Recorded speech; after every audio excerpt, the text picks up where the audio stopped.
Château de Luçon in the Vaud canton of Switzerland, a remote medieval castle once visited by emperors and popes. For some years now it's been the home of an Englishman, Adrian Conan Doyle, son of Sir Arthur Conan Doyle, the creator of Sherlock Holmes and the world's best-selling author of all time after the Bible and Shakespeare.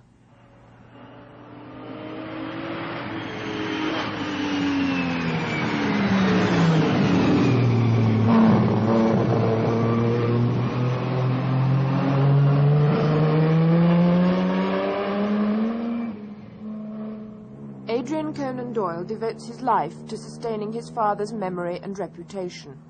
At the Chateau's Conan Doyle Foundation, he has created the famous Sherlock Holmes room.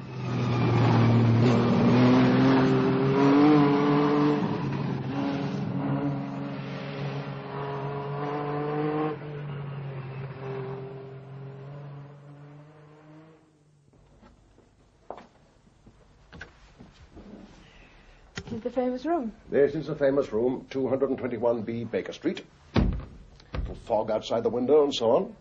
Now, the most important thing about this room is that everything is genuine. The tobacco, the whiskey, everything is about 1890. I should have to speak to Mrs. Hudson about this. 1890, and it's more difficult to find tobacco of that period than to find Leonardo da Vinci today. And all England helped us find these things. Everything in the room is named in the story. There's not a single object here which is not named in one or other of the stories. Every object? Yes, every object. It's hard to imagine because there's so many. You take those books, for instance.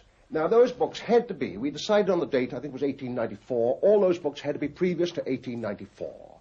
If we found, for instance, Clark Russell of 1895, no good. So we searched England, we got them. All the chemical gears, all of the period was very kindly presented by the Wellcome Historical Museum. And you'll find all those relics of Holmes's personal characteristics and idiosyncrasies.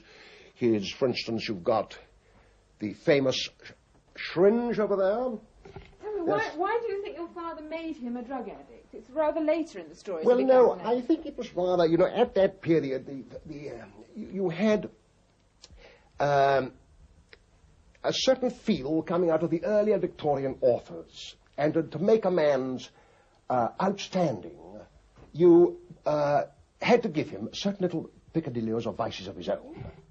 And I think you had it coming through Stendhal and through De Quincey and others like that, you see. And so he made him a drug addict. Now, not exactly an addict, because he was always a master of the drug. Holmes was always a master of cocaine. Never was cocaine a master of Holmes. But now the medical profession have come to the conclusion that he was never a drug addict at all. That he did it to annoy Watson. He pretended to. He pretended. There was only water. Oh, what a shame. No, I'm with you. I agree. I think he was a cocaine taker, but he was never an addict. He was always the master. What are the letters pinned? Now you remember Holmes had a habit of skewering his unanswered correspondence to the mantelpiece with a jackknife, and there it is, all unanswered. There's his cigars, of course, in the coal scuttle, his tobacco in the Persian slipper, all these sticks, of course, connected either with the Hound of the Baskervilles or with the poisoned belt, other famous cases. Those are some of his chemical formulae.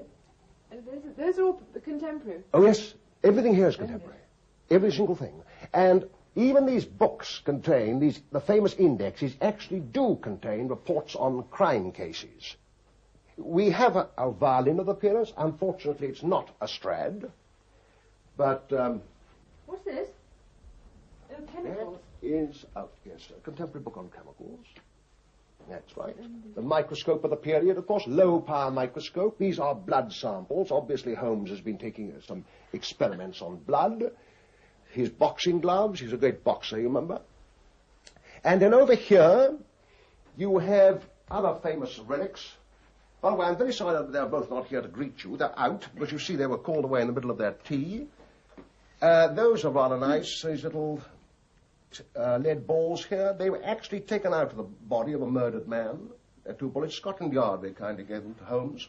It's part of the myth, isn't it, to pretend that Watson and Holmes are still alive. Do you play along with that? There's no myth.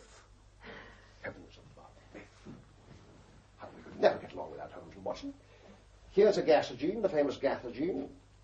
And that's where Watson used to keep the brandy. I think it was in there. Because it might have been in here. I think it was in here because a cork comes out more easily. He was always rushing, you remember, to give clients brandy on the slightest provocation. I love those bullets in the wall. Ah, the VR, Victoria Regina.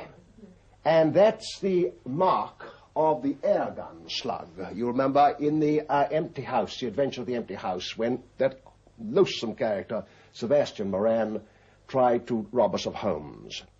But it went through the shadow of Holmes's head, was really a plaster bust, and ended there.